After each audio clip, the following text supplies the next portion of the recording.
ॐ अज्ञानतिमिरान्धस्य ज्ञानञ्जनशलाकया चक्षुरुन्मिलितं येन तस्मै श्रीगुरुवे नमः। श्रीचैतन्यमनोभीष्टं स्थापितं येन भूतले स्वयं रूपः कदा मह्यं ददाति स्वपदान्तिकं। वन्देऽहं श्रीगुरौ श्रीयुतापदकमलं श्रीगुरून् वैष्णवांश्च श्रीरूपं साग्रजातं सहगण रघुनाथान्वितं तं सजीवं साद्वैतं सावधूतं परिजनसहितं कृष्णचैतन्यदेवं श्रीराधा कृष्णपादान् सहगण ललिता श्रीविशाखान्वितांश्च। हे कृष्ण करुणा सिंधु दीनबंधु जगतपते गोपेश गोपिका कांत राधा कांत नमस्तुते। तप्त कांचन गौरांगी राधे वृंदावनेश्वरी वृषभानुसुते देवी प्रणमामि हरिप्रिये। वाञ्छां कल्पतरुभ्यश्च कृपा सिन्धुभ्यैव च पतितानां पावनेभ्यो वैष्णवेभ्यो नमो नमः। जय श्री कृष्ण चैतन्य प्रभु नित्यानंद श्री अद्वैत गदाधर श्रीवासादि गौर भक्तवृंद। हरे कृष्णा कृष्ण कृष्णा हरे हरे, हरे राम राम राम हरे हरे।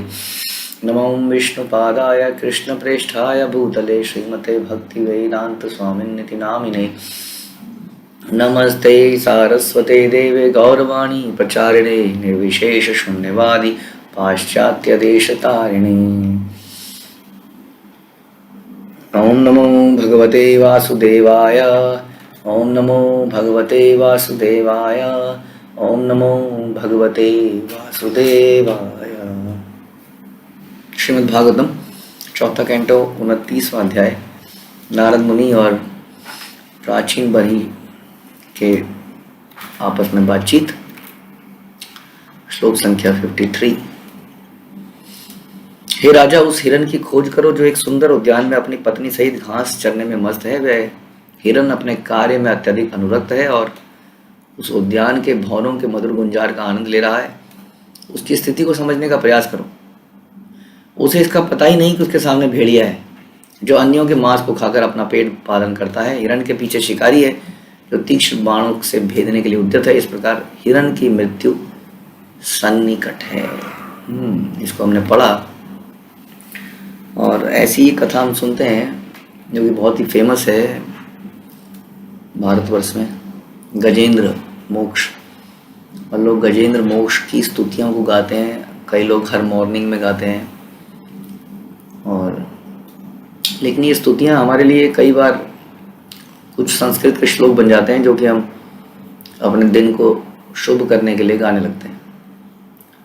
वास्तव में गजेंद्र की कथा हमें यही सिखाती है कि एक व्यक्ति कितना बलशाली हो सकता है, अनंत बलशाली।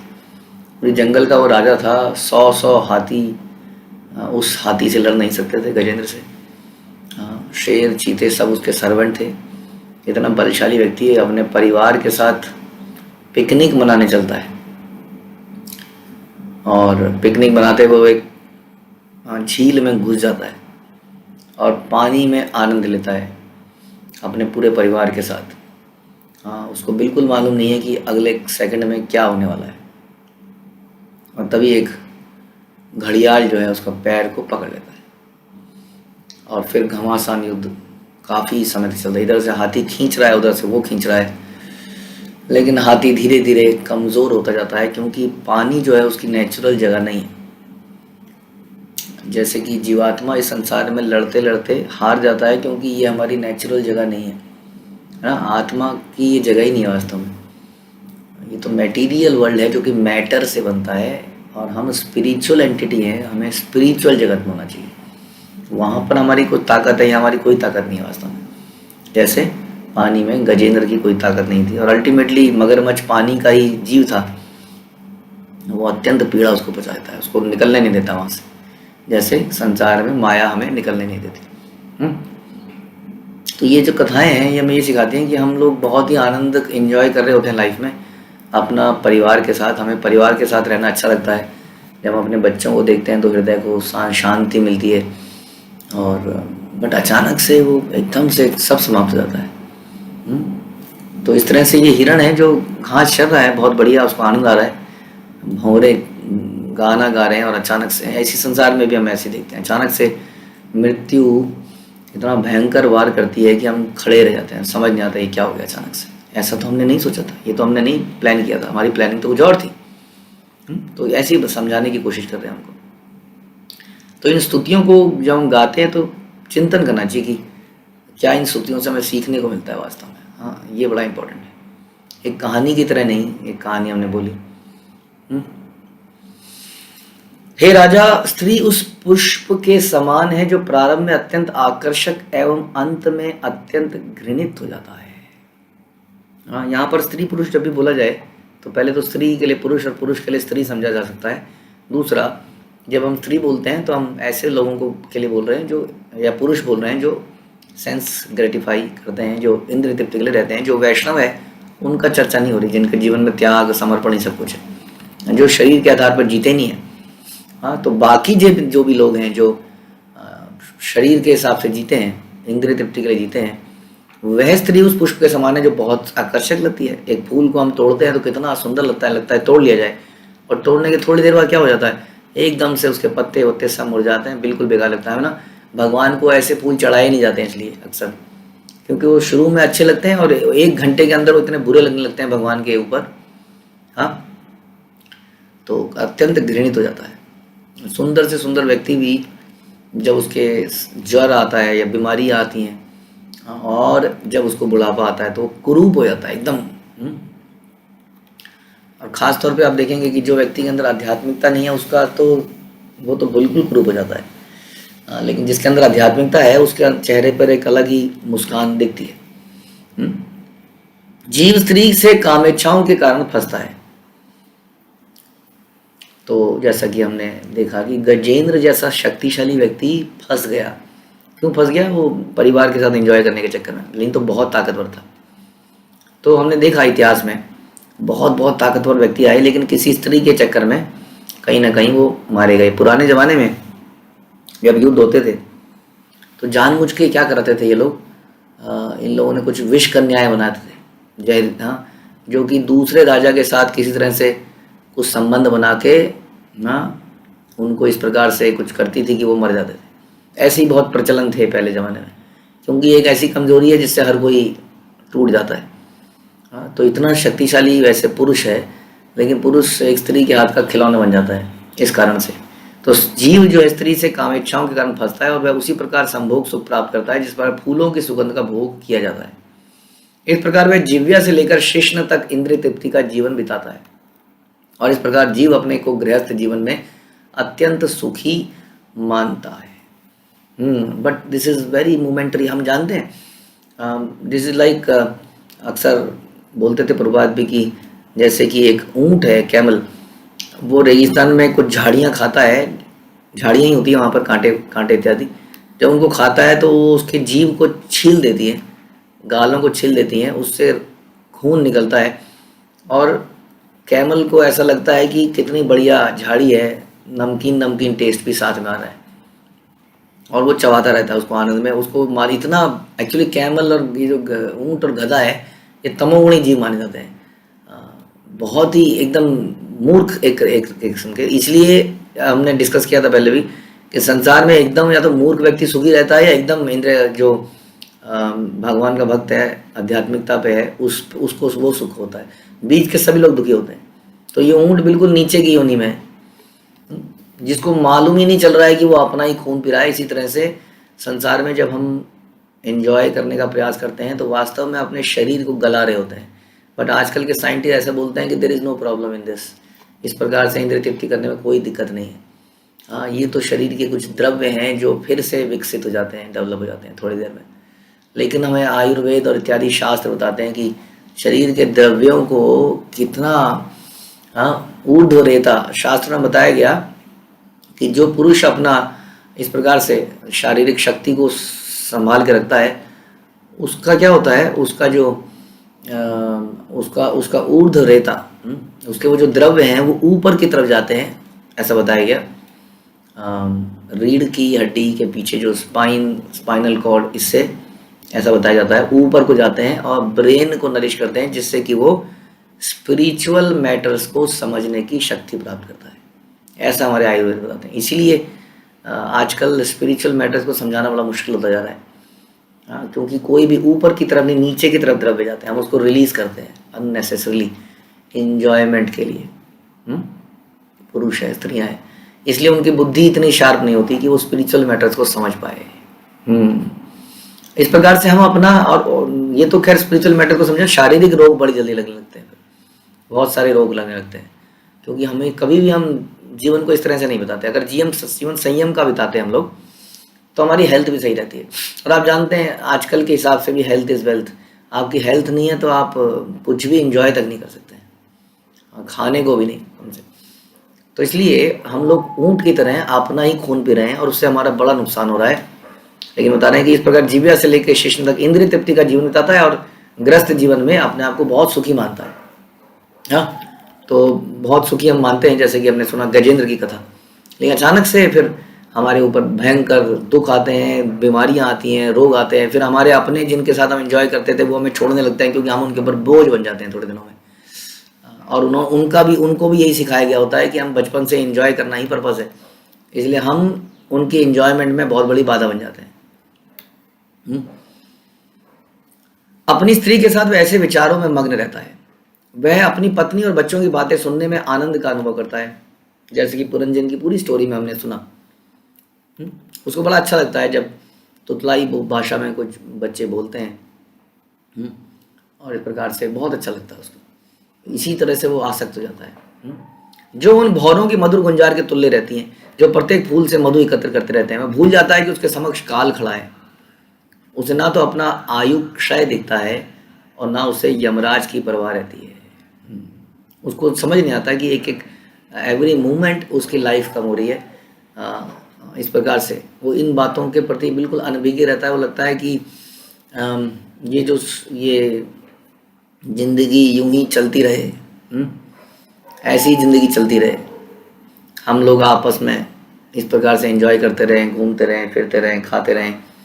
हाँ, फिर एडवर्टीजमेंट्स आते हैं कि जीवन साथी, आपका ऐसा जीवन साथी जो रिटायरमेंट के बाद भी आपको इतने फंड्स देगा कि आप फिर से पूरे वर्ल्ड का टूर कर पाओगे, ये कर पाओगे, वो कर पाओगे, जिम्मेदारियों से मुक्त हो जाओगे। ऐसा बहुत बढ़िया पिक्चर दिखाई जाती है कि आपकी जिम्मेदारियाँ सारी पूरी हो चुकी होंगी, अब फिर उसके बाद क्या करो, पूरी ज़िंदगी तो इसमें बिता दिया आपने, उसके बाद अब इंजॉयमेंट करने के लिए निकल पड़ो, पूरे संसार का टूर मारो।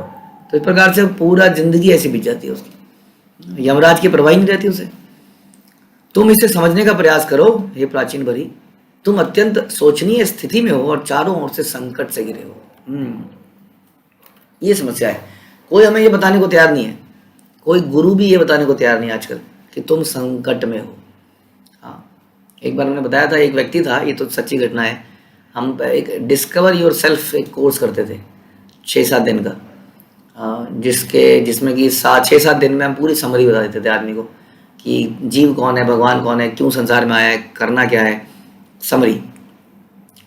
तो जब उसको ये बताया गया तो 7 दिन बाद वो व्यक्ति बोलता है कि मुझे लगता है मैंने गलती कर दी सेशन में आके, क्योंकि सेशन में आने से पहले मैं बड़ा सुखी था और अब मैं बड़ा दुखी हो गया हूँ। क्यों दुखी हो गया भैया, ये तो सबको सुखी बनाने वाला है।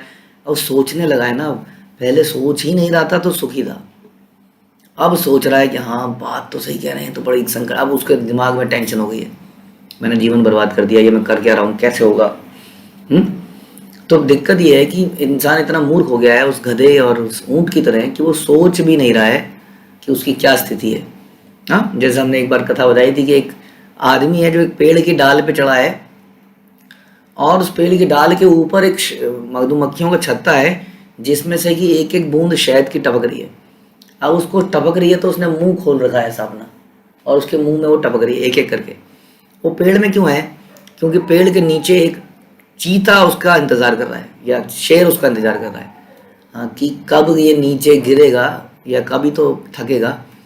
और उस पेड़ के नीचे की टहनी पर एक अजगर है जो उसका वेट कर रहा है, और ऊपर मधुमक्खियों का छत्ता है जिसमें से कभी भी मधुमक्खियाँ उसको काट सकती हैं। लेकिन वो उस शहद की एक बूंद के लिए निरंतर मुंह खोले बैठा है। कितना बड़ा भयानक खतरे में है वो, हर तरफ चारों तरफ से खतरा है। लेकिन वो एक बूंद जो आ रही है ना उसको, बस वो एक बूंद उसको एक आशा की। और संसार तो ऐसा बना दिया गया है, इतने सारे मोटिवेशनल स्पीकर आ गए हैं, बड़ा ही संकट का विषय है। हाँ, you can win, you can do this, you can do this, never say die and this and that. आदमी को जरा सी सुख मिलता है तो उसको बता रहे हैं देखो है ना सुख, है ना सुख। हम्म? अब वो भूल जा रहा है कि मैं पिछले 5 साल, 10 साल, 15 साल, 20 साल, 25 साल में रिव्यू करूं अगर, तो कितना समय मेरा संकट में गया और कितना समय मुझे सुख मिला। तब तो रियलाइज हो कि एक बार एनालाइज तो करे बैठ के, हाँ, कि वास्तव में जीवन में अंत में मिला क्या है, कितना समय में संकट मिला और कितना समय सुख मिला। लेकिन ये ना तो कोई बता रहा है, कोई भी हमें बताने को तैयार नहीं है कि चारों तरफ से हमें घने संकट में है। कुछ को उल्टा ऐसा बात बोलो तो बोलते हैं शुभ, ये बोलो बेकार की बातें बोलो, यू आर बीइंग पेसिमिस्टिक, निराशावादी लोग हो। तो उस पर हम समझाते हैं कि एक होता है आशावादी, एक होता है निराशावादी, और एक होता है क्या कहते हैं उसको, ऑप्टिमिस्टिक, पेसिमिस्टिक, और जो समथिंग विच इज़ रियलिस्टिक, जो कि यथार्थ में है सिचुएशन। तो यथार्थ की सिचुएशन को बताना पेसिमिस्टिक नहीं होता है। पेसिमिस्टिक होता है कि हो सकता है कि हम सक्सेसफुल हो जाएं, हो सकता है हम ना रहें सक्सेसफुल। तो ये सोचना कि हम अनसक्सेसफुल होंगे पेसिमिस्टिक है। जब पता ही है कि ऐसा होना है, मृत्यु आनी है, बुढ़ापा आना है, बीमारी आनी है, दुख आने, तो उसको पेसिमिस्टिक नहीं कहते, दैट इज रियलिटी। उससे किसी को अवगत कराना, हाँ, वो रियलिस्टिक है। और रियलिस्टिक होने के बाद भी हम ऑप्टिमिस्टिक होते हैं। कैसे? जब हम ये बताते हैं कि कृष्ण के समर्पण अगर यदि करेंगे तो इस समस्या से दूर हो सकते हैं। तो ये है, तो संतों का यही काम है, हाँ, हम ये बताना कि व्यक्ति कितने घोर संकट में। प्रभुपाद एक और एग्जाम्पल देते थे कि एक बकरा है जो कि कसाई घर में कटने के लिए खड़ा है और उसके सामने बढ़िया बढ़िया घास रखी गई है। किसी भी क्षण उसके ऊपर एक कुल्हाड़ी पड़ेगी, उसकी गर्दन अलग हो जाएगी। लेकिन उसका ध्यान बटाने के लिए, हाँ, ताकि वो बिल्कुल सीधा अपने में मस्त रहे और खट से गर्दन कट जाए, उसके सामने कुछ चारा डाला जाता है और उसको खाता रहता है। और है ना, इसका मतलब जब वो खा रहा होता है, जब उसकी गर्दन कटती है, कुछ चारा तो नली में ही अटका रह जाता है। सोचिए, हाँ, वो खाना भी अंदर तक नहीं जा पाया, उस पर उसकी गर्दन कट गई। इस प्रकार ये है घना संकट जो हम देख नहीं पा रहे हैं, जो नारद मुनि यहाँ पर बता रहे हैं। प्रभुपाद कह रहे हैं कि भौतिक जीवन का अर्थ है भगवान कृष्ण के दास के रूप में अपनी स्वाभाविक स्थिति को भूलना। ये है भौतिक जीवन। क्यों है? हम अपनी स्वाभाविक स्थिति को भूल जाते हैं, विच इज हम भगवान के नित्य दास हैं। दास बनना हम चाहते नहीं है इस संसार में आने की, इसीलिए संसार में आए हैं। इसीलिए संसार में कोई भी दास बनने को तैयार नहीं है, क्योंकि वो आया ही इसलिए है ना यहाँ पर, क्योंकि दास बनना ही नहीं चाहता था। तो इस स्थिति को भूलने की वजह से ये भौतिक जीवन हमें मिलता है। और यह विस्मरण गृहस्थ आश्रम में विशेष रूप से बढ़ जाता है, बहुत ज़्यादा बढ़ जाता है। क्योंकि गृहस्थ आश्रम में क्या समस्याएं, तो सुविधाएं हैं हमारे पास बटोरने के लिए, हमने बटोरी भी हैं। तो अब सुविधाओं को बटोरने में कोई इशू नहीं है, लेकिन हम उन्हीं को एंजॉय करने में लगे रहते हैं और तपस्या से दूर चले जाते हैं। इसलिए गृहस्थ आश्रम में लोग सवेरे उठाना उनको बड़ा मुश्किल काम हो गया है, सवेरे जल्दी उठाना, क्योंकि रात को लेट तक सोते हैं, क्योंकि इतनी सारी चीज़ें उनको भोगना भी तो है। अब जब इतना बड़ा टीवी दीवार पे लगाया है तो उसको देखना भी तो है, लेकिन देखने का समय कहाँ, क्योंकि 10 तो ऐसे बज जाते हैं कामकाज में ही। फिर वो 10 से 12-1 बजे तक उस टीवी को भोगते हैं, फिर कुछ और भोगते हैं। इस प्रकार से पूरा रात उनकी निकल जाती है। फिर सवेरे कहाँ उठेंगे वो, सवेरे वो फिर उठते हैं, लेकिन सवेरे उठना कब पड़ता है, जब ऑफिस जाना होता है। तो किसी तरह से उठते हैं, भाग दौड़ कर ऑफिस पहुंचते हैं। इस प्रकार उनका जीवन बीतता है। फिर पूरा दिन तो ऐसे ही निकल जाता है, इधर मार उधर मार, इधर फोन, पूरा दिन ऐसा निकल जाता है। तो गृहस्थाश्रम में विशेष रूप से ये जो है विस्मरण हो जाता है, हमें स्मरण नहीं रहता भगवान का। एक तो हम अपने आप को इतना बिजी कर लेते हैं संसारिक चीज़ों में, भोगने में, कि हम सब भूल जाते हैं, वस्तुएं इतनी होती हैं। दूसरा, हमारे पास हमारे कुछ संतानें हो जाती हैं जो कि हमें लगता है अब ये मेरा स्पिरिचुअल जगत हो गया, मेरा गोलोक, मेरा घर, ये तेरा घर, ये मेरा घर, ये घर बड़ा हसीन है। और उसी घर की चारदीवारी में ही ऐसा बताते हैं एग्जाम्पल में कि शहतूत का कीड़ा जो है बहुत ही सुंदर रेशमी धागे से घर बनाता है, और बनाते सारे दरवाजे बंद कर लेता है घर के अंदर रहने के लिए, और उसी में उसका दम घुट जाता है और उसी के अंदर वो मर जाता है। इस प्रकार से, तो इस प्रकार से हम लोग इतना एंग्रॉस हो जाते हैं इन चीज़ों के अंदर कि भूल जाते हैं कि एक एक दिन बीत रहा है। ये खास तौर पे गृहस्थ आश्रम में समस्या है, ध्यान रखिए। गृहस्थ आश्रम में युवक परम सुंदर स्त्री को पत्नी के रूप में स्वीकार करता है, किंतु कालांतर में अनेक बच्चों को जन्म देने और वृद्ध होने पर पत्नी परिवार के भरण पोषण के लिए अनेक वस्तुओं की मांग करती है। उस समय तक पत्नी उसी व्यक्ति को जिसने उसकी युवावस्था में स्वीकार किया था घृणित लगने लगती है। मांगती रहती है। जब देखो पैसा दे दो, राशन खत्म हो गया, कपड़े खत्म हो गए, बच्चे का ये है, वो फ्रस्ट्रेट हो जाते हैं ना लोग, कई बार देखा आपने। घर से भागते हैं वो, है ना, घर में नहीं जाऊंगा। हाँ, रात को पहुंचते हैं, फिर 10-11 बजे जाते ही सो जाए, फिर पत्नी मारती है, कहती ये होटल समझ लगा तुमने, हाँ, तुम्हारे बच्चों को मैं ही पालती रहूंगी, तुम कुछ नहीं करोगे। फिर झगड़ा झगड़ा झगड़ा झगड़ा। लेकिन जो हमारे वैष्णव लोग होते हैं उनका गृहस्थ जीवन बड़ा डिफरेंट होता है। हाँ, वो तो भगवान की प्रसन्नता के लिए जी रहे हैं। हाँ, इसलिए वो घर में आते, जैसे भक्ति विनोद ठाकुर कहते हैं कि जब मैं घर में आता हूँ तो मुझे लगता है गोलोक में आ गया। क्यों? उधर से पत्नी आरती कर रही है, बच्चा कीर्तन कर रहा है, उधर से कोई भोग बना रहा है, उधर से कोई कुछ कर रहा है। तो वहाँ कहते हैं ऐसे में तो जितने बच्चे हो जाएं कोई प्रॉब्लम नहीं, 10 15 20 बच्चे, जितने भी बच्चे कीजिए। हाँ, अगर ऐसा हम कर सकें तो ये होता है, इसको कहते हैं गृहस्थ आश्रम, अदरवाइज हाँ गृह मेधी कहते हैं हमारे शास्त्र ऐसे लोगों को। तो ऐसे लोगों का क्या होता है हाल कि बच्चे और घर वाले सब उसको चूसने में लगते हैं, चूसना चाहते हैं, और वो भागता है वहाँ से। हाँ, फिर उसका घर आने का मन नहीं करता, फिर वो कहीं और सुख ढूंढने लगता है। उसको घर वाले, पत्नी घृणित लगने लगती है। कोई भी मनुष्य 2 कारणों से गृहस्थ आश्रम को स्वीकार करता है। पत्नी पति के रुचि के अनुकूल स्वादिष्ट व्यंजन तैयार करती है, अच्छा खाना मिलता है, जो चाहो मिल जाएगा। हाँ, कहीं और किसी पे डिपेंडेंट रहेंगे तो पता नहीं जो वो बनाएगा वही खाना पड़ेगा, है कि नहीं। किसी आश्रम में रहेंगे, या बच्चे भी जब ब्रह्मचारी आश्रम में रहेंगे, गुरुकुल में रहेंगे, तो गुरुकुल में जो बनेगा वही खाना पड़ेगा।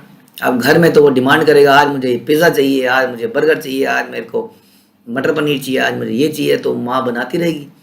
तो स्वादिष्ट भोजन मिलता है ऐसे पति को भी, बच्चों को भी, पत्नी वो बनाती है।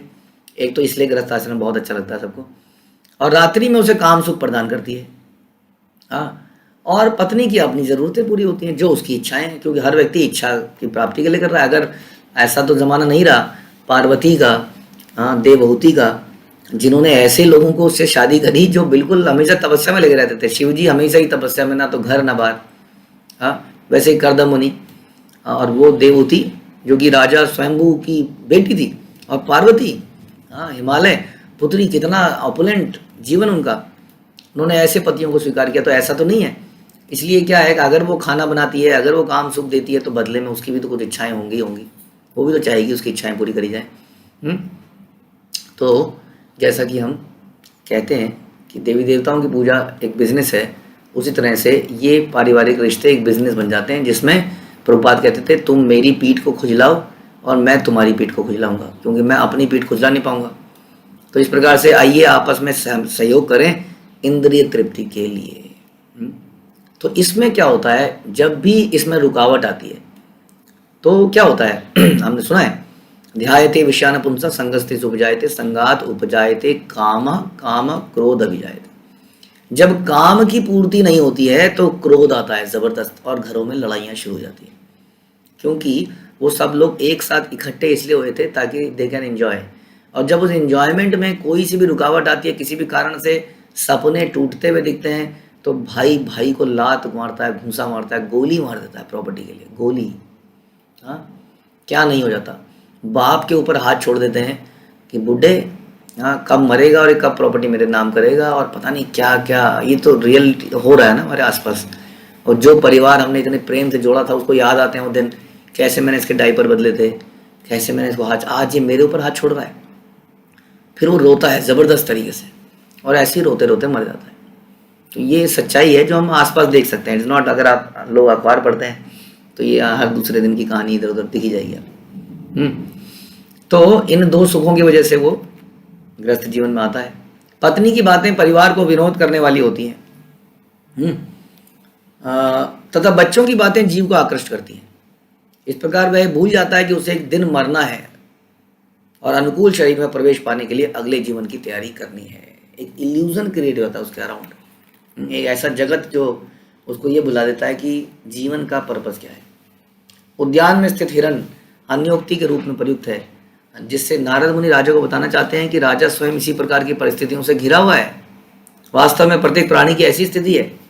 हाँ, इस प्रकार जीव इसे भूल जाता है कि उसे भगवान के धाम पर वापस जाना भी है, कहीं जाना भी है।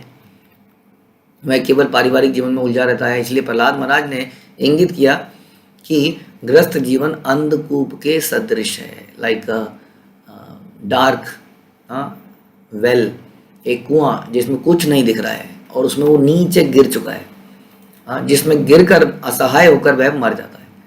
प्रहलाद महाराज बताते हैं कि इंद्रियों के ठीक रहते, जब हमारी इंद्रियों में ताकत है अभी भी, बलवान रहते हुए मनुष्य को गृहस्थ आश्रम, हाँ, से सेवा में जाना चाहिए। आश्रम, हाँ, हमें टोटली, जब हमारी इंद्रियां स्ट्रांग हैं उसी समय हमें भगवान की सेवा में लग जाना चाहिए।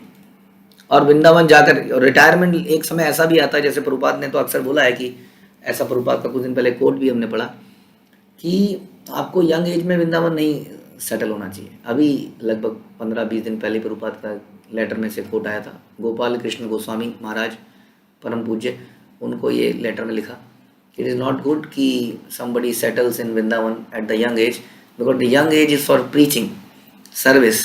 लेकिन जब आपकी ओल्ड एज हो जाए, जब आप और प्रीच करने के लिए ना रहे, हालांकि प्रभुपाद ने तो अंतिम समय तक प्रीच किया, इसलिए प्रभुपाद कभी रहे नहीं, हाँ, तब आप जाके वृंदावन में सेटल होइए, वृंदावन में रह सकते हैं। जब आपके पास कोई काम ना हो, मतलब इन द सेंस कि कोई कमाने वमाने का चक्कर ना हो, तब आप वृंदावन में जाइए।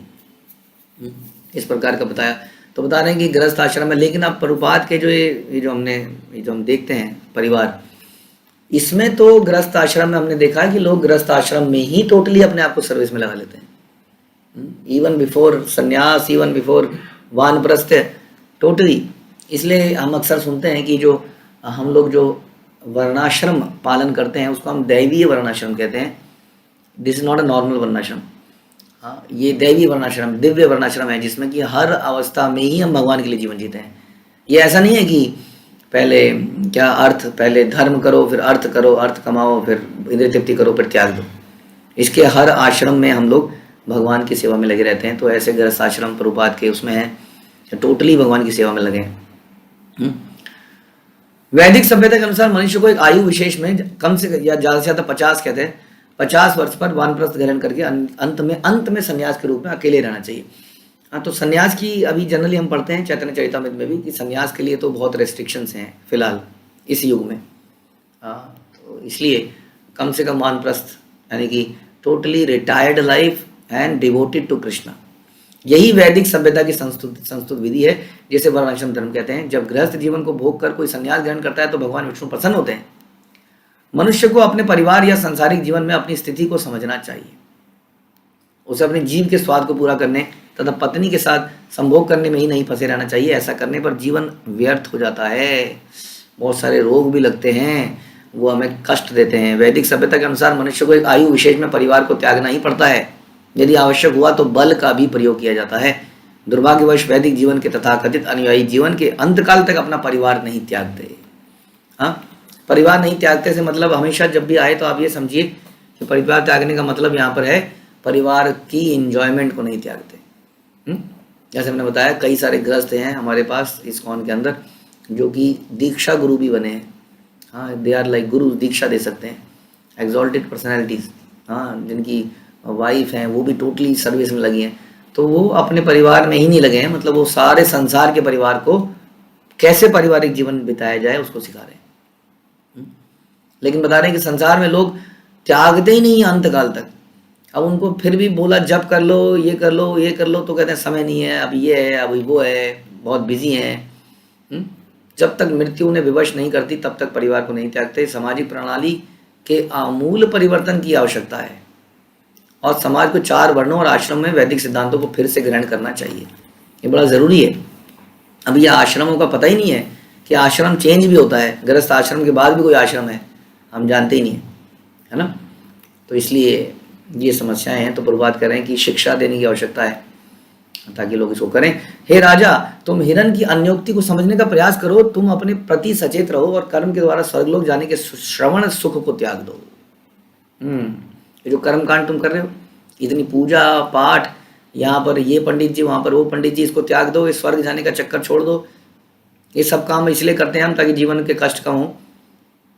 गृहस्थ जीवन को अब तो त्याग दो प्राचीन बरी, तुम्हारे बच्चे भी तुम्हारे इतने अच्छे भक्त बन गए हैं अब तो।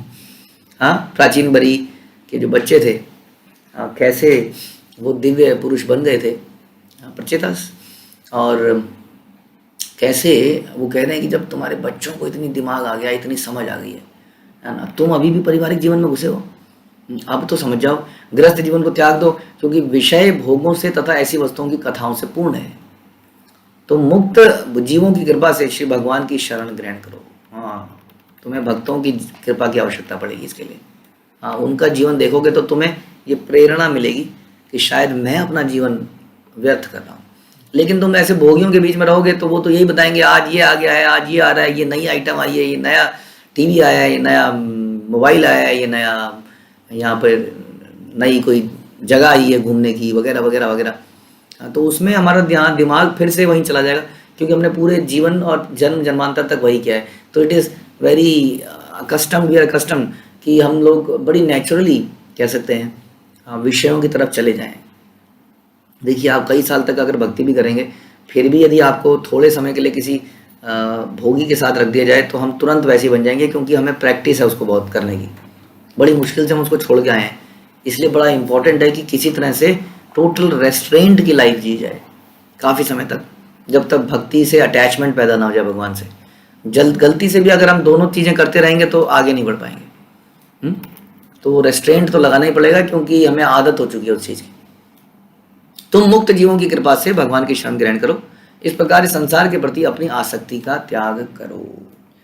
इसलिए ध्यान रखिए, ये संसार, ये देखिए कहीं पर आग लग रही है तो खुश होने की ज़रूरत नहीं है, थोड़ी देर में आग फैलती है और हमारे घर में भी लगती है। हाँ, तो हम लोग अक्सर चिताओं को जलाने जाते हैं, तो एक दिन हमारी भी चिता ऐसी जल रही होगी। जो व्यक्ति ऐसा नहीं सोच पाता है वो मूर्ख है, बहुत बड़ा मूर्ख है, वास्तव में बहुत ही बड़ा मूर्ख है।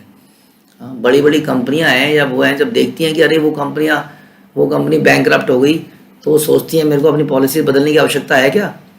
हाँ, कि वो कंपनी बैंकरप्ट हो गई, वो कंपनी वो बंद हो गई, कुछ मैं कहीं गलत तो नहीं। आदमी सोचता है ना, दिमाग लगाता है। दूसरे को देख के जो दिमाग नहीं लगाया वो तो बिल्कुल मूर्ख व्यक्ति है। भेड़ इसी को तो कहते हैं। जब सामने वाली भेड़ गिर रही है खाई में तो भेड़ चाल में एक भेड़ के पीछे दूसरी भेड़, उसके पीछे तीसरी भेड़, चौथी भेड़, आगे वाली गिर रही है खाई में, तीसरी वाली भी गिर रही है, तीसरी वाली भी गिर रही है और गिरते ही चले जा रहे हैं। किसी को समझ नहीं आ रहा है कि रास्ता ना बदल दिया जाए। इसी तरह संसार में सब लोग भेड़ की चाल की चल रहे हैं। वो देख रहे हैं कि वो आगे वाला मर रहा है, यही जीवन जिया उसने, क्या वो सुखी हुआ? नहीं हुआ। हाँ, नोबडी इज एनालाइजिंग। कहते हैं कि सबने किया तो मैं क्यों ना करूँ, तुम्हारी बारी आई तो तुमने बड़ा एंजॉय किया। कई लोग में कहते हैं तो आप लोगों ने तो बड़ा एंजॉय कर दिया, आप लोग अपने बच्चों को क्यों बर्बाद कर रहे हो? आप लोगों ने तो पूरे मजे ले लिए, अब तुम्हारे बच्चे मजे ना लें क्या? अब बताइए, उनको कैसे समझाएं कि हमने तो बर्बाद करा, बच्चों का क्यों बर्बाद करें? तो इस प्रकार से भेड़ चाल में सब लोग चलना चाहते हैं कि हमने किया तो वो भी यही करेगा, वो भी यही करेगा। तो मूर्खता है। इतने एजुकेशन यूनिवर्सिटीज़ खुल गई हैं लेकिन इतनी भी बुद्धि नहीं है जो नारद मुनि आज समझाने का प्रयास कर रहे हैं। कि हम सभी को सोचना चाहिए, रिव्यू करना चाहिए, क्या इसमें कुछ सुख है? पुनः पुनः पुनः चर्विता चर्विणानाम, ऐसा बोला गया। हाँ, प्रहलाद महाराज कहते हैं कि दिस इज़ लाइक एक गन्ना जिसमें से रस निकाल लिया गया है, उसको हम बार बार चबा रहे हैं, बार बार चबाने का प्रयास कर रहे हैं कि थोड़ा सा उसमें मिठास आती है ना, हल्की सी कुछ टच सा होगा, मिठास की टच आएगी, बस केवल उसी के चक्कर में। तो इसलिए बता रहे हैं कि तुम अपने प्रति सचेत रहो, अपने कर्म के द्वारा स्वर्गलोक जाने के श्रवण सुख को त्याग दो, गृहस्थ जीवन से ऊपर उठो, भगवान की शरण ग्रहण करो, संसार से अपनी आसक्ति का त्याग करो। इस प्रकार से काफ़ी बोल्डली नारद मुनि यहाँ पर राजा को ज्ञान दे रहे हैं। यही गुरु का लक्षण है कि वो इस प्रकार से डरता नहीं, किसी को प्रसन्न करने का प्रयास नहीं करता है। वो सही बात एक राजा को बता रहे हैं क्योंकि उसके प्रति वो उनका हृदय में प्रेम है, दर्द है जीवों के लिए। तो ये सब हमारे लिए खास तौर पर ये जो प्रसंग चल रहा है गृहस्थ आश्रम में हम सब लोगों के लिए है कि कहीं गृहस्थ आश्रम को हम एंजॉयमेंट के लिए ना बनाएं। हमारे पास बहुत सारी सुविधाएं हैं, कितना बढ़िया है कि वो सारी सुविधाओं को हम भगवान के लिए लगाएं। This is wonderful. एक्चुअली में गृहस्थ आश्रम can be wonderful opportunity to serve Krishna. एक तो यहाँ पर फ़ायदा क्या है मैं बताता हूँ। एक तो फ़ायदा यहाँ निरंतर कोई ना कोई कष्ट रहता है क्योंकि बहुत सारे लोग हैं साथ में। अब बहुत सारे लोग हैं तो उनके मत नहीं मिलते हैं, कुछ ना कुछ चलता रहता है, तो ये कष्ट जीवन का मिलता रहता है जो याद दिलाता रहता है नहीं नहीं नहीं नहीं, यहाँ समस्या है, बहुत सारी समस्याएं हैं। और पैसा कमाने में, पैसा खर्च करने में बहुत मेहनत है, वो भी बार बार याद दिलाती रहती है कि संसार में बड़ा दुख है। हाँ, तो यहाँ पर कष्ट थोड़े कंपैरेटिवली ज़्यादा हैं, चिंताएं ज़्यादा हैं। तो ये एक पॉजिटिव चीज़ है कि व्यक्ति हम्बल बना रहता है, अहंकार नहीं आता उसके अंदर क्योंकि वो हमेशा फिट रहा होता है किसी ना किसी से। तो दिस इज गुड। और उसके बाद में क्योंकि वो घर में अपना सुंदर मंदिर बना सकता है, भगवान को भोग लगा सकता है, अनदर गुड अपॉर्चुनिटी। उसके बाद थोड़ी लक्ष्मी है, जिसको दान देने के बाद भी लक्ष्मी तो बचती है, जिसमें कि वो तीर्थ यात्राओं पे जा सकता है, अनदर गुड थिंग। उसके बाद उसकी लक्ष्मी को वो लोगों को प्रसाद बांटने के लिए लगा सकता है, अनदर गुड अपॉर्चुनिटी। कितनी अपॉर्चुनिटी है इस आश्रम में देखा जाए तो। हाँ, ये वंडरफुल आश्रम हो सकता है, जैसे कि बड़े बड़े संतों ने किया। आप जानते हैं कि 12 महाजनों में अधिकतर महाजन ग्रस्त ही हैं। भक्ति विनोद ठाकुर ग्रस्त हैं, हाँ, ध्रुव प्रहलाद भी ग्रस्त हैं। तो इस प्रकार से अगर इसको ठीक से जिया जाए तो ये बहुत ही बढ़िया अपॉर्चुनिटी हो सकती है भगवान को सर्व करने की। तो इस श्लोक का तात्पर्य हम अगले प्रवचन में करेंगे। श्रील प्रभुपाद की जय, ग्रंथराज श्रीमद् भागवतम की जय।